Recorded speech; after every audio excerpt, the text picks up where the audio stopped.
우리 지난주에 우리 전도 초청주일이 있었는데 CTS 뉴스에 나온 영상이 있습니다. 잠깐 보고 우리 말씀을 나누겠습니다. 괴산 추산교회가 환경의 사모를 초청해 VIP 전도 축제를 열었습니다. 괴산 추산교회 이종남 목사의 사회로 진행한 예배에서 말씀을 전한 자녀교육 전문 강사 환경의 사모는 기도는 반드시 응답받는다며 자녀가 하나님이 기뻐하는 믿음의 인물이 될 수 있도록 기도하는 어머니가 되어 믿음의 유산을 물려주자고 전했습니다. 저희 교회가 40가구 정도밖에 안 되는 작은 동네에 있지만 초청주일을 1년에 2차례를 하고 있습니다. 이 일들을 해마다 해오면서 교회의 영혼 구원에 대한 이런 확신을 가지고 이 작은 곳에서도 부흥이 일어나고 있고 이 작은 곳에서도 전도의 문이 열리고 있다는 이런 사도행전의 역사가 일어나고 있는 이 일들이 계속해서 이루어지기를 기대하고 소망합니다. 괴산 추산교회는 다음 세대를 세우는 교회라는 표 아래 믿음의 아이들과 젊은 세대를 세우기 위한 다양한 프로그램을 진행하고 있습니다. 초청주의를 통해서 또 전도 컨퍼런스를 통해서 하나님께서 우리 교회에게 정말 전도의 문이 먼저 우리에게 열리기를 원하시는 귀한 은혜를 깨닫는 시간들이었습니다. 이런 기회를 계기로 삼아서 이후에도 여러분들을 통해 주의 복음이 전해지기를 주님은 원하고 계십니다. 여러분 꼭 여러분들의 입술이 주님을 전하는 입술이 되시고 여러분들이 살아있는 호흡이 있는 동안에 생명이 있는 동안에 가장 가치 있는 영혼 구원의 통로로 쓰임받는 여러분들이 되시기를 바랍니다. 우리 그렇게 다시 한번 인사할까요? 우리 주님의 증인이 됩시다. 오늘은 사무엘상 8장의 말씀을 가지고 우리 함께 은혜를 나누도록 하겠습니다. 이스라엘 백성들의 장로들이 이제 모두 모이게 되고 그리고 사무엘을 찾아갑니다. 사무엘에게 무엇을 요구하냐면 왕을 세워줄 것을 요구하고 있습니다. 우리 4절의 말씀을 읽겠습니다. 시작. 이스라엘 모든 장로가 모여 라마에 있는 사무엘에게 나아가서 왕을 요구하는 이유가 두 가지였습니다. 하나는 뭐냐면 이제 사무엘이 늙었고 그리고 사무엘의 두 아들들이 사무엘을 따르지 않고 타락했기 때문에, 그리고 또 한 가지 이유는 무엇이었냐면 다른 나라들과 같은 이런 왕이 세워지기를 원했기 때문에 이제 이런 요구를 하고 있습니다. 그런데 이 요구에는 문제가 있습니다. 어떤 문제가 있냐면 이스라엘의 정체성에 대한 문제가 있는 겁니다. 이스라엘은 다른 나라와 같지 않습니다. 왜냐하면 하나님의 백성으로 부름을 받았기 때문에 다른 나라와 같아지려는 것은 이건 결국 하나님을 저버리는 것과 같았습니다. 결국에는 이것만 봐도 이제 하나님으로는 부족하다라고 여기는 것과도 같았습니다. 우리 7장의 말씀을 몇 주 동안 나눴지만 7장의 말씀을 보면 블레셋으로부터 엄청난 구원의 역사를 경험하게 됩니다. 이뿐만 아닙니다. 이스라엘 백성들은 계속해서 하나님의 구원의 능력을 경험했습니다. 하나님의 강하심을 경험했습니다. 그런데도 그들은 하나님을 붙들고 하나님을 왕으로 삼고 살기보다 눈에 보이는 세상의 왕을 요구하고 있습니다. 여러분, 우리도 이미 지난날 수많은 하나님의 구원의 은혜를 경험했습니다. 무엇보다 정말 버림받을 수밖에 없고 멸망당할 수밖에 없는 이 죄인인 나를 구원해 주시기 위하여 예수님을 보내주셨고 십자가의 대속의 죽음을 통해서 구원받을 길을 열어주셨습니다. 하나님을 모르고 살아왔던 우리들을 이제 하나님의 자녀로 불러주셨고 주의 제자에 부르셔서 고비 때마다 힘겨울 때마다 위로해 주시고 소망을 주시고 다시 일으켜 세워주셨습니다. 그런데도 우리는 세상의 여러 가지 문제 앞에서 불안해하고 염려하고 걱정하며 삽니다. 그리고 여전히 하나님께 이런 것들을 요구해 주시기를 기대만 하고 있습니다. 여러분, 하나님께서 정말 우리에게 한결같이 기대하고 계시는 게 있습니다. 그건 뭐냐면 이런 놀라운 구원의 은혜를 경험하고 난 이후에 우리의 믿음이 장성한 분량에 이르는 겁니다. 우리가 정말 우리 믿음이 성장해서 하나님의 부르심에 순종하면서 하나님의 뜻과 하나님의 나라를 일구 가기를 우리를 통해서 이루어지기를 기대하고 계십니다. 어제 청년들과도 예배에 대한 말씀을 나눴는데, 여러분, 예배는 우리가 하나님께 반응하는 겁니다. 무엇을 반응하냐면 이 구원의 은혜에 감사하며 반응하는 것이고, 지난날 하나님이 나에게 어떤 일들을 행하셨는지 찬양으로 영광 올려드리는 찬미의 제사가 바로 예배입니다. 그리고 이 예배를 통해서 주시는 말씀으로 내가 이제 하나님의 뜻에 순종하겠습니다 결단하는 시간이 이 예배의 시간입니다. 그렇게 예배의 초점이 하나님께 있으면 하나님이 부어주시는 은혜와 축복을 이 예배 가운데 누릴 수 있습니다. 그런데 우리는 자꾸만 하나님께 바라기만 합니다. 그러니까 내 삶의 변화나 내 어떠한 순종보다도 하나님께 계속 내 요구를 기대하고 내 요구만 말하기만 합니다. 그러니까 이것은 무엇이냐면 지금 이스라엘 백성들의 모습과 같이 하나님으로 만족하지 못하는 것과 똑같습니다. 그러니까 육신의 만족을 위해서 하나님을 찾고 구하는 것인데 이런 신앙은 반드시 무너지게 되어 있습니다. 여러분, 제자들을 보면 그렇습니다. 제자들이 예수님께서 수차례 십자가의 죽음에 대해서 말씀하였습니다. 그리고 이제 세 번째 말씀하실 때에는 좀 더 구체적으로 어떻게 순환을 당하실 것인지 말씀해 주셨습니다. 근데 제자들은 지금 어떤 생각을 가지고 있냐면 예수님께서 자기들이 기대하는 바와 같이 어떠한 세상적인 정치적인 군사적인 왕으로서 군림하여 자기들이 그때 어떤 자리를 차지할까, 그것을 생각하고 있습니다. 그런데 예수님은 그들을 포기하지 않으십니다. 여러분, 그렇게 생각하고 있는 제자들, 예수님이 말씀하셔도 이해하지 못하고, 그리고 여전히 정말 깨어있지 못한 제자들을 향해서 예수님은 그들을 보며 낙심하시거나 절망하시거나 포기하신 것이 아니라 그들을 끝까지 붙들고 그들을 통해 이루어져야 될 하나님의 나라가 무엇인지 계속해서 반복해서 말씀하십니다. 여러분, 그리고 드디어 이 포기하지 않는 예수님의 열정을 통해서 이 제자들이 변화되는 때가 오게 됩니다. 결국 그들은 믿음의 눈이 열리게 되었고, 이제 예수님이 그들과 함께 하진 않으셨지만 이제 보내주신 주의 성령을 통해서 함께 하심을 믿고 그들을 통해 정말 주님의 뜻과 주님의 계획하심이 일어나게 됩니다. 여러분, 주님이 우리를 향해서도 포기하지 않으십니다. 여러분, 때로는 우리는 사람들을 보면서 포기하고 싶을 때가 있어요. 아니, 나를 보면서도 포기하고 싶을 때도 있잖아요. 정말 변하지 않는 사람들을 보면서, 정말 바뀌지 않은 나를 보면서 포기하고 싶고 내려놓고 싶을 때가 있어요. 그러나 하나님은 우리를 바라보시면서 포기하지 않으세요. 포기하지 않는 증거가 뭐예요? 저와 여러분이 오늘 이 자리에 나와 있다는 거. 하나님의 은혜 앞에 나와서 이렇게 예배하고 있고 하나님을 찬양하고 있고 하나님의 말씀에 귀를 기울이고 있다는, 이것이 하나님이 우리를 포기하지 않고 있다는 증거예요. 여러분, 우리는 때로 믿음의 눈이 닫혀서 하나님의 역사를 수없이 경험해 왔지만 분명하고 확실한, 정말 눈에 보이는 분명한 체험과 경험을 했음에도 불구하고 여전히 문제 앞에서 두려워하고 여전히 염려하며, 그리고 하나님의 뜻과 계획하심을 따라 살기보다 여전히 육신의 만족을 채워줄, 우리 왕이 되어줄 주님만 찾고 있는 우리들이지만, 그러나 주님은 포기하지 않으세요.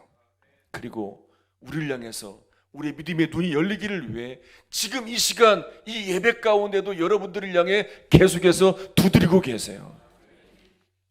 여러분, 오늘 예배를 드리면서 정말 여러분들이 우리를 포기하지 않는 주님을 만나는 역사가 있기를 바랍니다. 그리고 정말 여러분들의 믿음의 눈이 열려서 내가 정말 무엇을 위해 살아야 될지, 내 영혼의 때를 위해 살아가는 이 놀라운 삶이 시작되는 역사가 있기를 주님의 이름으로 축원합니다. 자, 이제 사무엘이 왕을 세워달라는 그 요구에 이제 하나님께 이 문제를 놓고 기도합니다. 7절과 8절을 읽겠습니다. 시작. 여호와께서 사무엘에게 이르시되 백성이 내게 한 말을 다 들으라. 이는 그들이 너희를 버림이 아니요 나를 버려 자기들의 왕이 되지 못하게 함이니라. 내가 그들을 애굽에서 인도하여 낸 날부터 오늘까지 그들이 모든 행사로 나를 버리고 다른 신들을 섬김같이 내게도 그리하는도다. 자, 사무엘은요, 이스라엘 백성들의 이러한 요구에 못마땅합니다. 근데 사무엘보다 사실은 하나님께서 더 실망하셨겠죠. 하나님은 이스라엘 백성들이 왕을 세워달라는 그 요구를, 그 숨겨진 의도를 분명히 알았어요.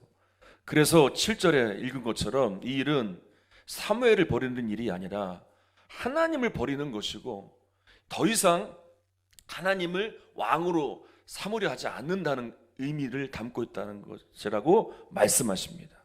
그러면서 애굽에서부터 그들을 인도한 날부터 애굽에서 그들을 인도한 날부터 지금까지 하나님을 버리고 다른 신들을 섬기려 하고 있다라고 말씀하고 있습니다. 다 아시다시피 이스라엘 백성들은 출애굽이란 어마어마한 하나님의 구원을 경험했습니다. 그런데 지금까지 살아오는 수백 년 동안 하나님만을 제대로 섬긴 것이 아니었어요. 출애굽 이후에도 그들은 계속 불순종하였고 배교의 모습을 보였고 심지어는 우상도 숭배했어요. 그리고 또다시 왕을 요구하며 하나님의 통치를 거부하고 있어요.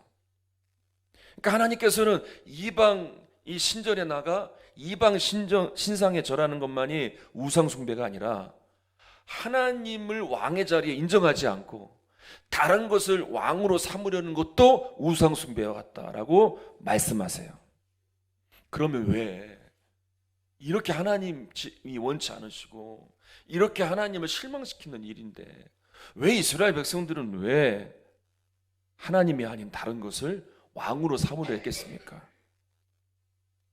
이유는 하나예요. 왕을 세워서 우리를 다스리게 해달라고 하지만 사실은 자기들을 잘되게 해주고 자기들을 더 강하게 해줄 왕을 원하는 거예요. 다시 말하면 자기들의 욕구를 채워주고 만족시켜줄 그런 왕을 요구하고 있는 거예요. 갈릴리 가나 혼인잔치에 분명히 예수님이 함께 하셨어요. 그런데 포도주가 떨어지게 돼요. 디베랴 바다에서 제자들이 예수님이 함께 하셨지만 고기를 잡지 못해요. 왜 이런 일들이 생기게 됩니까? 예수님이 함께 하심에도 갈릴리 혼인잔치에서 예수님을 손님처럼 대하고 디베랴 바닷가에서 고기 잡는 구경꾼으로만 대하니까, 그러니까 예수님을 어떻게 대하느냐에 따라서 그 삶에 경험하는 은혜와 역사가 다른 거예요. 여러분, 우리의 삶도 마찬가지예요. 예수님이 손님처럼 계신다면, 예수님이 구경꾼처럼 계신다면, 내가 왕으로 삼지 못한다면 정말 예수님을 믿어도 우리의 삶에 일어나는 주님의 은혜와 능력은 제한될 수밖에 없다는 거예요. 여러분, 우리의 삶에 일어나는 주님을 왕으로 삼고 주님을 주인으로 삼고 일어나는 가장 큰 축복이 뭔지 아세요? 우리는 수많은 기적을 말하고 수많은 눈에 보이는 축복을 말하지만 그것보다 더 놀라운 축복이 있어요. 예수님을 왕으로 삼고 가장 큰 축복은 무엇이냐? 바로 내가 변화됐다는 거예요. 내가 정말 달라졌다는 거예요. 이것보다 큰 축복이 없어요. 수없이 예화로 들었던 말씀이지만 한국 교회사에서 정말 유명한 김익두 목사님이라는 분이 계시잖아요. 이분이 젊은 시절에 아주 유명한 깡패였어요. 시장에서 얼마나 깡패짓을 많이 하는지 사람들이 제발 김익두를 만나지 않게 해달라고, 오늘 김익두를 만나지 않게 해달라고 물을 떠놓고 빌 정도였다는 거예요. 그런데 이 깡패 김익두가 선교사님이 전하는 복음을 통해서 예수를 믿게 된 거예요.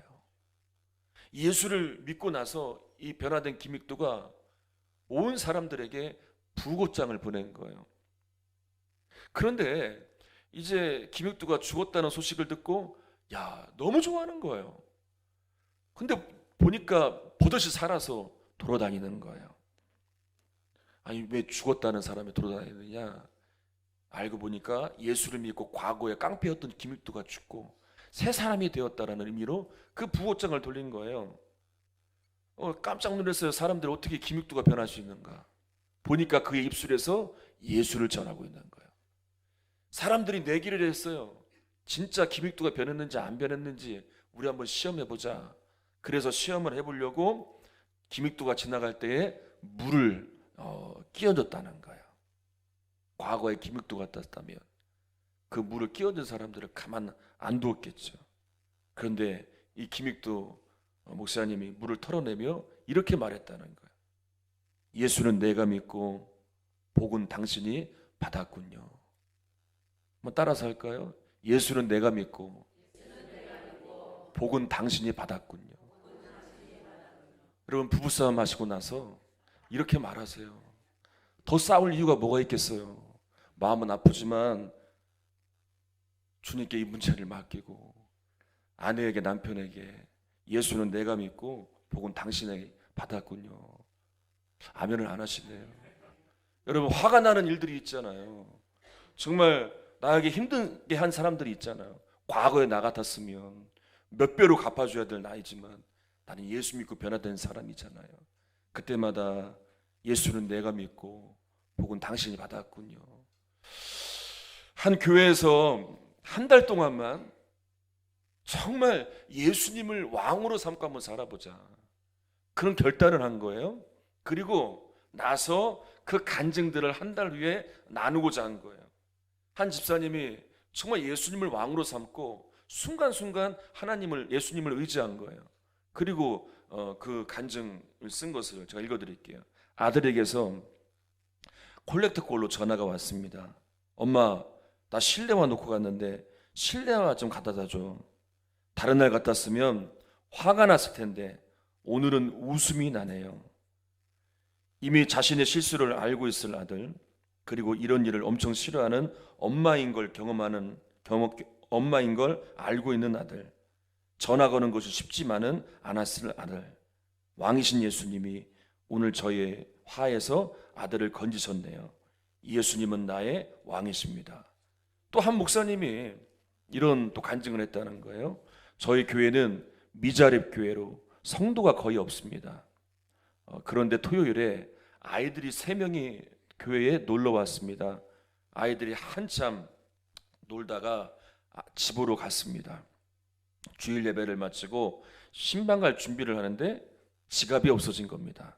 갑자기 화가 치밀었습니다. 아내에게 막 화를 냈습니다. 그러게 왜 집안까지 아이들을 끌어들였냐고, 본당에서만 아이들을 놀게 했어도 이런 일은 없을 거라고 정말 한동안 너무 화가 났습니다. 그러다가 예수님이 생각났습니다. 예수님이라면 어떻게 하실까? 그리고 답은 간단했습니다. 너무 궁휼한 마음이 들었습니다. 이렇게 훔치는 걸 습관들이면 범죄자가 되는데, 그리고 그 아이들에게 어떻게 해야 하는지 예수님께 구하는 가운데 예수님이 귀한 마음을 주셨습니다.